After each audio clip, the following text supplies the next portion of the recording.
Hello friends, welcome to my YouTube channel Study Points. Friends, कैसे हैं आप सभी लोग। आई होप आप सभी अच्छे होंगे। तो फ्रेंड्स, हमने पिछली क्लासेस में वर्णमाला टॉपिक को कंप्लीट किया है। वर्णमाला में हमने स्टडी की थी उसमें कि वर्णमाला में वर्ण कितने होते हैं, वर्ण के प्रकार कितने होते हैं, स्वर व्यंजन और स्वर व्यंजनों के प्रकार के बारे में और उनकी जो उच्चारण स्थान है उसके बारे में हमने वहाँ स्टडी की थी। तो फ्रेंड्स, अब जो हमारा नेक्स्ट टॉपिक रहेगा वो हमारा रहेगा संधि। और फ्रेंड्स, ऐसा नहीं है कि मेरी ये वीडियो केवल केवीएस एग्जाम के लिए ही इम्पोर्टेंट है। ये वीडियो आप कोई भी आपका एग्जाम हो, आपको पता है सभी में हिंदी का पेपर जो है, हिंदी आती है आपकी, बस मार्क्स जो है वो आपके डिफर करते हैं। तो आपको क्या करना है कि आप यहाँ से कर सकते हो, पर आप देखते भी होगे आपने कितने भी एग्जाम उठाए हैं तो आप देखते हो कि उसमें संधि जरूर आती है। तो आज जो हम टॉपिक करने वाले हैं वो संधि ही है। 1 से 2 नंबर आपके जरूर आते हैं। तो आपसे ये पूछ ली जाती है कि ये इसमें कौन सी संधि है, या फिर आपसे क्या कर दिया जाता है कि कोई वर्ड दे दिया जाता है और उसमें आपको उसको तोड़ के लिखना होता है कि ये कौन सी है। ठीक है, तो चलिए आज का जो टॉपिक हमारा संधि है वो हम स्टार्ट करते हैं।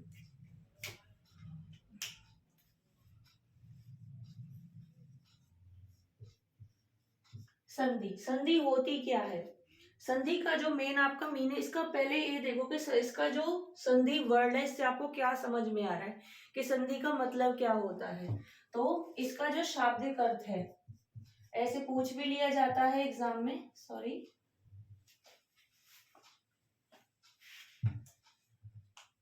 इसका जो शाब्दिक अर्थ होता है, शाब्दिक अर्थ क्या होता है, शाब्दिक अर्थ होता है इसका मेल। पूछ लिया जाता है एग्जाम में कि संधि का शाब्दिक अर्थ क्या होता है, तो संधि का शाब्दिक अर्थ होता है आपका मेल। अब आई इसकी डेफिनेशन की बात, तो संधि की डेफिनेशन क्या होती है। तो संधि की डेफिनेशन होती है दो वर्णों के मेल से उत्पन्न उत्पन्न विकार विकार को संधि कहते हैं। अब आपको ये समझ नहीं आ रहा होगा कि विकार क्या होता है। विकार का मतलब होता है चेंजेस, कोई भी परिवर्तन।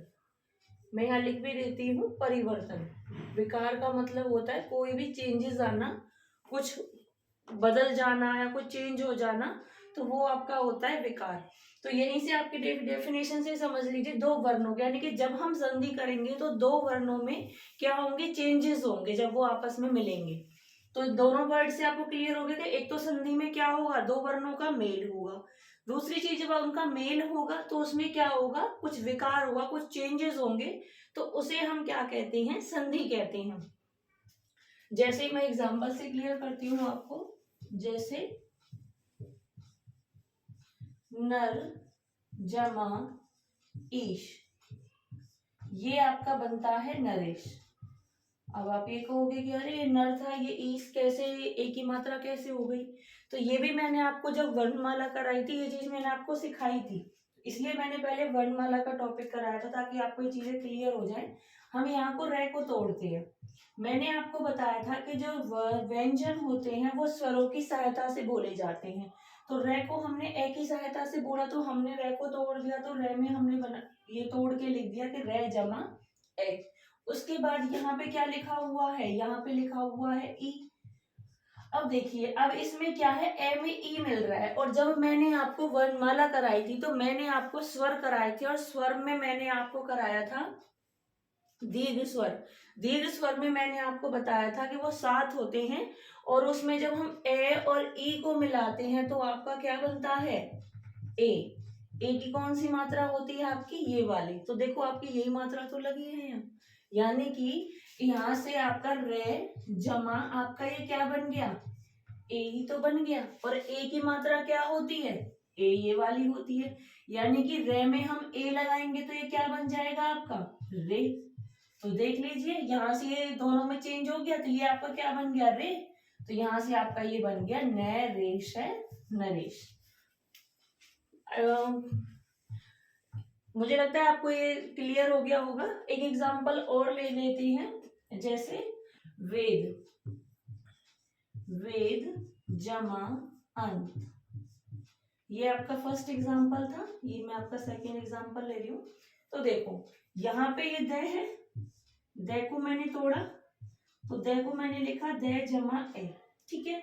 उसके बाद यहाँ पे क्या है, ये ए, ये ऊपर अनुस्वार लिख रहा है लेकिन यहाँ पे तो ये ए ही है, ठीक है। अब ए में ए मिल रहा है, तो मैंने आपको दीर्घ स्वर में फिर वही चीज आ रही है कि ए में हमने ए को मिलाया तो क्या बनता है आपका आ, और आ की मात्रा क्या होती है ये, ठीक है। तो यहाँ पे जब हमने इसको मिलाया तो ये क्या बन गया आ, और दे में जब मैं आ लगाऊंगी तो ये क्या बन जाएगा, यानी कि दा बन जाएगा। तो यहां से क्या बन जाएगा, ये वेदांत, ये क्या बन जाएगा वेदांत। तो आपको दोनों एग्जाम्पल से क्लियर हो गया होगा कि संधि किस प्रकार से बनती है। आपके जो क्वेश्चन आते हैं एग्जाम में, या तो आपको ऐसे करके दे देगा, ये पूछेगा, या फिर आपको ये वर्ड दे देगा और आपसे ये पूछेगा कि कौन सी संधि है। वो हम अभी आगे पढ़ेंगे कि संधि के प्रकार के बारे में, लेकिन आपको इतना क्लियर हो जाएगा कि जब आप पहचान भी करोगे तो इन मात्राओं से ही हमें पहचान हो जाती है। अभी जब मैं आपको संधि के टाइप्स कराऊंगी तो आपको वहां से क्लियर हो जाएगा। तो आप इसका स्क्रीनशॉट ले लीजिए ताकि आपको कोई डाउट ना रहे। हम आगे करते हैं।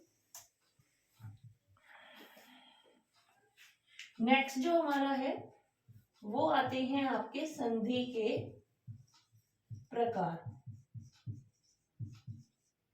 संधि कितने प्रकार की होती है, तो आपने पढ़ा भी होगा शायद, संधि कितने प्रकार की होती है।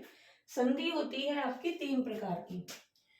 संधि होती है आपकी 3 प्रकार की। कौन कौन सी होती है ये आपको याद भी रख लेना है, कितने प्रकार की होती है, क्योंकि एग्जाम में सीधा क्वेश्चन भी पूछ लिया जाता है कि संधि कितने प्रकार की होती है। 3 प्रकार की होती है। तो पहली संधि जो आपकी संधि होती है वो कौन सी होती है, स्वर संधि। पहली आपकी होती है स्वर संधि, उसके बाद आपकी होती है व्यंजन संधि, व्यंजन संधि, और थर्ड होती है आपकी क्या, विसर्ग संधि।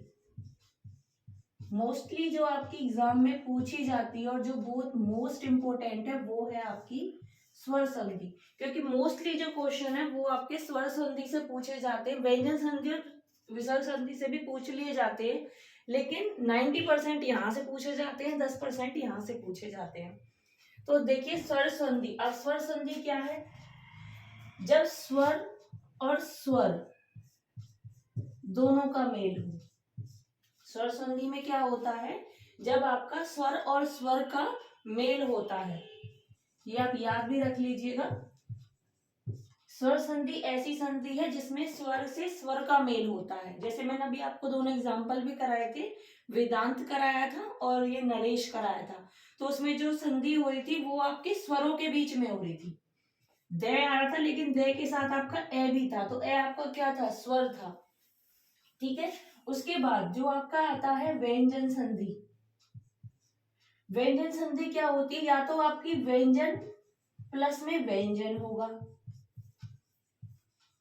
ये आपकी 2 तरीके से होती है। व्यंजन संधि जो होती है तो व्यंजन के साथ व्यंजन का मेल होगा, ठीक है, या फिर आपका क्या होगा, व्यंजन प्लस में स्वर, व्यंजन के साथ किसका मेल होगा, स्वर का मेल होगा।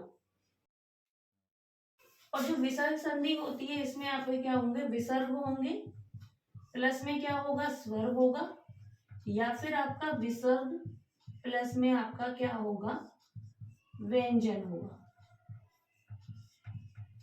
यहां से आपको ये चीज क्लियर करनी है कि स्वर संधि में आपका क्या होता है कि स्वर का स्वर के साथ मेल होता है। इसमें आपका क्या होगा, जब आपके दोनों वर्ण पहले 2 शब्द होंगे, जो पहला शब्द है उसका आखिरी वर्ण होगा और दूसरे शब्द का जो पहला वर्ण होगा, जब वो आपस में मिलेंगे यानी कि वो दोनों आपके स्वर होंगे। उसके बाद जो आपका व्यंजन संधि होगी, जो आपकी व्यंजन संधि होगी, व्यंजन संधि में आपका क्या होगा कि व्यंजन का आपका व्यंजन के साथ मेल होगा, ठीक है, या फिर व्यंजन के साथ आपका स्वर होगा, यानी कि या तो द प्लस में ए, यानी कि आपको इस तरीके से मिलेगा कि उधर आधा अक्षर मिलेगा। जब मैं आपको ये व्यंजन संधि कराऊंगी तो आपको ये क्लियर हो जाएगा। तो व्यंजन के साथ व्यंजन या व्यंजन के साथ आपका क्या रहेगा, स्वर रहेगा। उसके बाद जो आपकी विसर्ग संधि आती है, विसर्ग संधि में क्या होता है, तो विसर्ग के साथ आपको स्वर मिलेगा या विसर्ग के साथ अब व्यंजन मिलेगा। एक एक एग्जाम्पल से मैं आपको ये क्लियर कर देती हूँ। एग्जाम्पल देखिए स्वर संधि का, देखो पहले जो स्वर संधि का है, मैंने मान लिख लिया आपका, जैसे कि शिव जमा आल्य, तो ये क्या बन जाएगा आपका शिवालय। आप इसको तोड़ के भी देखोगे तो देखो, वे शिव में वे आएगा, वे जमा ए, और यहां से आपका क्या हो जाएगा आ, तो ये क्या बन जाएंगे, ए और आ क्या हो जाता है आपका आ, तो ये बन जाएगा आपका वा।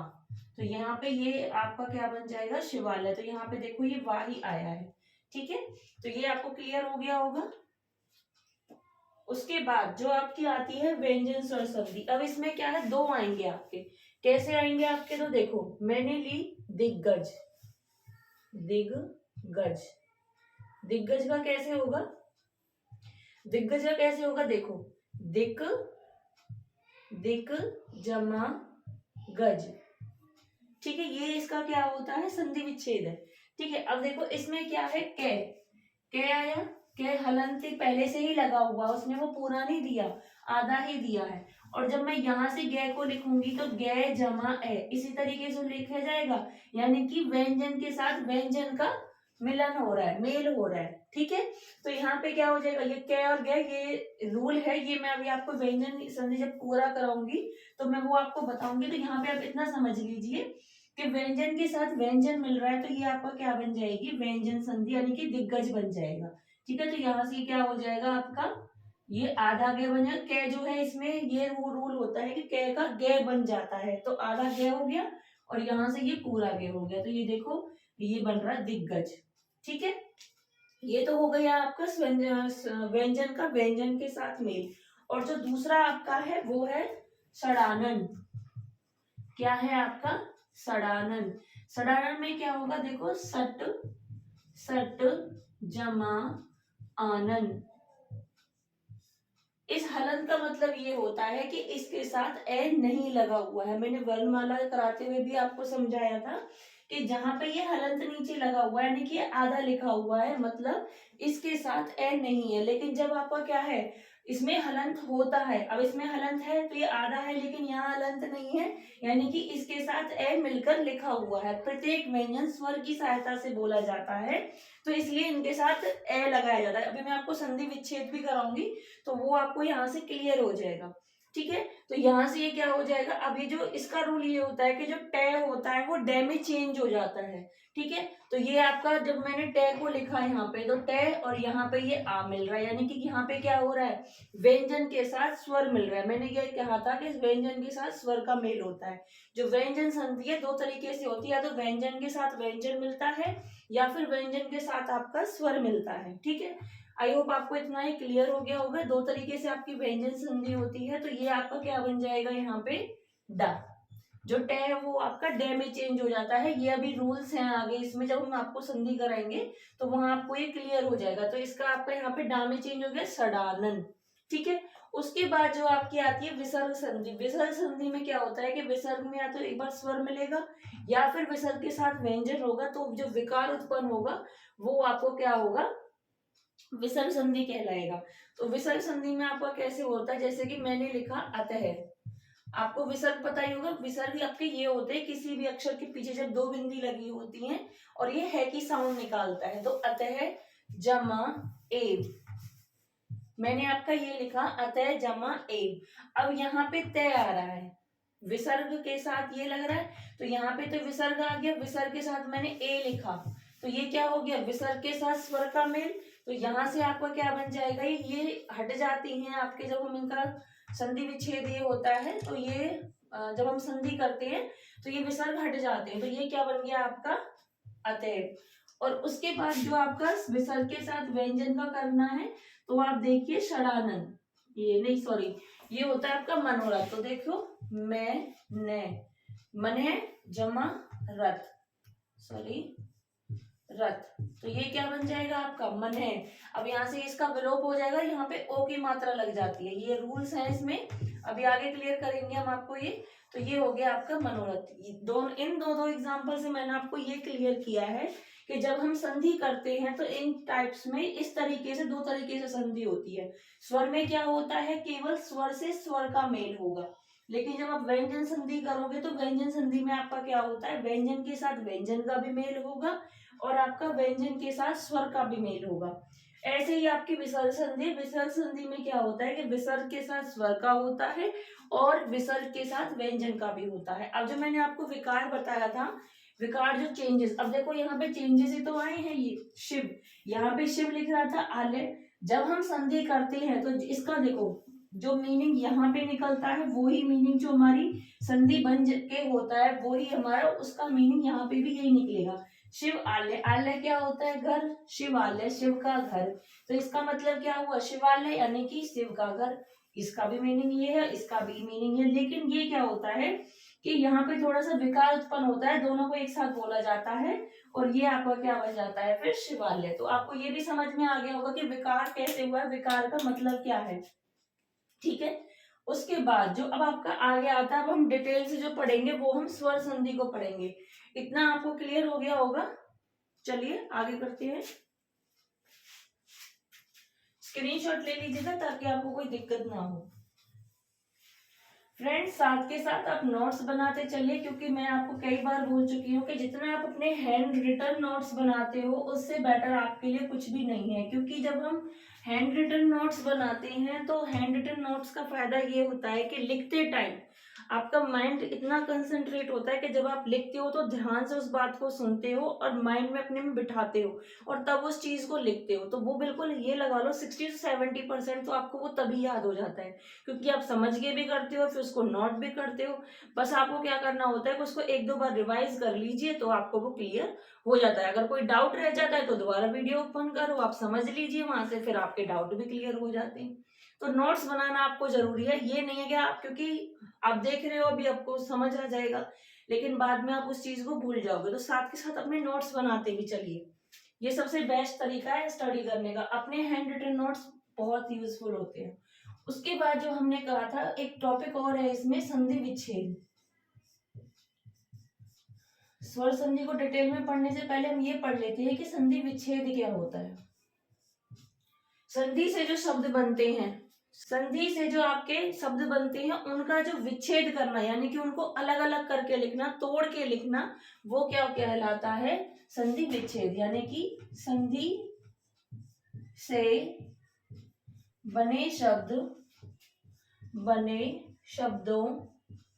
को अलग अलग लिखना संधि विच्छेद कहलाता है। संधि विच्छेद क्या होता है, अभी आपने देखा होगा कि मैंने अभी आपका लिखा था सड़ानन, तो ये जो सड़ानन वर्ड लिखा हुआ है ये संधि से बना हुआ वर्ड है और मैंने इसको तोड़ के लिखा है सट जमा आनन। तो ये जो मैंने इसको तोड़ के लिखा ये इसका, इसे हम क्या बोलते हैं, संधि विच्छेद। और ये आपके एग्जाम में आते भी हैं, आपको वर्ड दे देते हैं, आपको 4 ऑप्शन दे देते हैं, एक वर्ड दे दे, जैसे मैंने आपको यही वर्ड दिया है इसमें आपको 4 ऑप्शन दे देंगे। सटानन, सट जमा में आनन हो गया, एक आप दे देंगे षट जमा में आनन, सड़ा जमा में आनन, इस तरीके से आपको कुछ ऑप्शन देते हैं, फिर आपसे कहते हैं कि इसमें से कोई एक चुनिए। तो इस तरीके भी आपका एग्जाम में आता है, तो आपको पता होना चाहिए कि संधि विच्छेद करना क्या होता है। संधि विच्छेद होता है कि जो आपका संधि से बना हुआ शब्द है उसको आपको तोड़ तोड़ के लिखना। चलिए फ्रेंड्स, जो आगे का जो आपका संधि थी उसमें जो हम करने वाले थे, आपका संधि होती है 3 प्रकार की, और संधि में जो आपकी पहली टाइप थी स्वर संधि, तो उसको हम डिटेल में कर लेते हैं। स्वर संधि ये कितने प्रकार की होती है, ये बहुत मोस्ट इम्पोर्टेंट है, आप इसको ढंग से कीजिएगा क्योंकि 90% जो क्वेश्चन है वो आपके स्वर संधि से बनते हैं। आपके क्वेश्चन की टाइप अलग हो जाती है, तो आपसे ये पूछ लेगा कि ये कौन सी संधि है, स्वर संधि पूछ लेगा, स्वर संधि है, विसर्ग संधि है या विसर्ग व्यंजन या स्वर, तीनों में से कोई भी एक पूछेगा, या फिर इसकी जो टाइप्स होती हैं उसमें से पूछ लेगा कि गुण संधि है, यण संधि है, इस तरीके से। तो जो आपकी ये स्वर संधि होती है, ये आपकी कितनी होती है, 5 प्रकार की होती है। और आपको बिल्कुल डिटेल से पढ़नी है। इनके आपको इनके नाम भी याद होने चाहिए। कभी कभी ऐसे भी क्वेश्चन में पूछ लिया जाता है कि इनमें से कौन सी स्वर संधि है, और आपको अलग अलग दे देंगे और फिर आपसे पूछ जाएगा, फिर आप कंफ्यूज हो जाओगे। ठीक है, तो जो सबसे पहली आती है वो आती है आपकी दीर्घ संधि। दीर्घ संधि, ठीक है। उसके बाद जो दूसरे नंबर पर आती है, फर्स्ट है आपकी, जो सेकंड नंबर पे आती है वो आती है आपकी गुण संधि। गुण संधि। थर्ड जो आपकी आती है थर्ड नंबर पे, वो आती है आपकी वृद्धि संधि। वृद्धि संधि। फोर्थ नंबर पर जो आपकी आती है यण संधि। यण संधि। उसके बाद जो फिफ्थ नंबर पर आती है आपकी, वो आपकी होती है अयादि संधि। अयादि संधि, ठीक है। अब इनको लर्न करने का तरीका भी आप सीख लीजिए, क्योंकि जब मैंने लर्न करती हूँ, आप मानोगे नहीं, स्टार्टिंग में जब मैंने तैयारी की थी तो मैं इनके नाम भूल जाती थी, मुझे ये याद नहीं होती। फिर मैं ये करती थी कि ये पहले नंबर पे वो है, दूसरे नंबर पे वो, मैं कुछ ट्रिक से भी किया लेकिन मुझे नहीं हुई। लेकिन अब मैं क्या करती हूँ, मेरा एक तरीका है इनको लर्न करने का। पहला आपको याद है दीर्घ, बड़ा, पहली दीर्घ संधि, ठीक है। दीर्घ, दीर्घ में कुछ गुण होगा तभी तो वो क्या बनेगा, उसमें वृद्धि होगी। तो मैंने क्या किया, दीर्घ में कुछ गुण होगा तभी तो वो वृद्धि होगी। तो मैंने यहाँ से किया हुआ है तीनों का नाम, कि दीर्घ में कुछ गुण होगा तभी तो वृद्धि। तो पहला क्या होगा, दीर्घ संधि, उसमें गुण हुआ यानी कि गुण संधि, और गुण से क्या हो जाएगी, वृद्धि संधि। फिर उसके बाद जो फोर्थ नाम है यण, मैंने क्या किया कि जो दूसरा और चौथा नंबर है ना, वो क्या है, नए से है। किससे है, अणे अणे से है। ये भी मैंने यहाँ से किया हुआ है कि इसमें अणे अणे है, तो ये आपका क्या हो जाएगा, दूसरे नंबर पे आपका गुण हो गया, फोर्थ नंबर पे यन। तो यानी कि कैसे किया, फर्स्ट में आपने किया दीर्घ संधि, दीर्घ में कुछ गुण है तो क्या हो जाएगी, वृद्धि हो जाएगी, वृद्धि। अब दूसरा क्या था, गुण, तो गुण में अणय है तो फोर्थ भी क्या हो गई, यण संधि। और 5 भी आपकी क्या रह जाती है, अयादि संधि। इनमें कंफ्यूजन होती है, फर्स्ट याद रहता है, लास्ट याद रहता है, तीनों के बीच में कंफ्यूजन आती है। क्योंकि अगर हम इन्हें सीरियल वाइज भी याद रखते हैं ना, तो जो इनमें संधि होती है, इनके जो स्वरों में आपस में इनका जो मेल होता है, विकार होता है, जो इनकी रूल्स है कि भाई कौन से उसमें कौन सा स्वर मिलेगा, तो उसमें भी थोड़ी सी आसानी रहती है। तो जितना हो सके आप इन्हें सीरियल वाइज ही लर्न कीजिएगा, क्योंकि अगर आगे पीछे कर दोगे तो थोड़ी सी दिक्कत होती है। ठीक है, तो आप यही कर लेना जो मैंने आपको बताया कि दीर्घ में कुछ गुण होगा तो वृद्धि होगी, और ये गुण गुण है तो गुण और यन, और 5 भी आपको याद रहेगी अयादि संधि। तो फर्स्ट हो जाएगी आपकी दीर्घ संधि, सेकंड है आपकी गुण संधि, थर्ड है आपकी वृद्धि संधि, फोर्थ है आपकी यण संधि, और फिफ्थ है आपकी अयादि संधि। तो फ्रेंड्स, आपको मेरा टीचिंग में मेथड कैसा लगा आप मुझे कमेंट करके जरूर बताइएगा। और फ्रेंड्स, ये टॉपिक आपके बहुत इंपॉर्टेंट है, ये आपको जरूर प्रिपेयर करने हैं। कल जो आपकी ये 5 संधि हैं, मैं आपको कल ये डिटेल से कराऊंगी, क्योंकि पहले आप संधि से अपने सीख लीजिए, इनके नाम सीख लीजिए, संधि विच्छेद, और आप इनमें प्रैक्टिस भी कीजिएगा। जैसे वो वर्ण है, आपको ये नहीं है, आपको भी ये नहीं पहचानना कि कौन सी संधि है क्या है, लेकिन जो संधि विच्छेद भी आता है वो भी आपका इंपॉर्टेंट है। तो आपको क्या करना है, कुछ वर्ड्स लेने हैं और वर्ड्स को आपको तोड़ तोड़ के लिखना है, और कुछ वर्ड्स को आपको जोड़ के लिखना है। पहले आप ये सीख लीजिए, क्योंकि जब आप ये सीख लोगे तो आपको आगे इतनी दिक्कत नहीं होगी। फिर तो आपको बस ये लर्न करना है कि किस में क्या जोड़े, ये किस में होता है, बस आपको इतना लर्न करना पड़ेगा। तो आप पहले संधि सीख लीजिए कि किस तरीके से आपस में मिलते हैं और किसको जोड़ने से क्या बनता है। ठीक है, तो जो इसके 5 टाइप्स हैं ये हम कल डिस्कस करेंगे। हम नेक्स्ट वीडियो में मैं अपनी में ये 5 संधि का बताऊंगी। नेक्स्ट वीडियो में फिर हम व्यंजन संधि और विसर्ग संधि करेंगे। तो आपको मेरा टीचिंग भी मेथड कैसा लगा आप मुझे ये कमेंट करके जरूर बताइएगा। और फ्रेंड्स, मेरी वीडियो, अगर आपको मेरी वीडियो पसंद आती है, मेरा टीचिंग वे आपको अच्छा लगता है, तो मेरी वीडियो को प्लीज शेयर कीजिएगा और मेरे चैनल को सब्सक्राइब कीजिएगा। Thank you.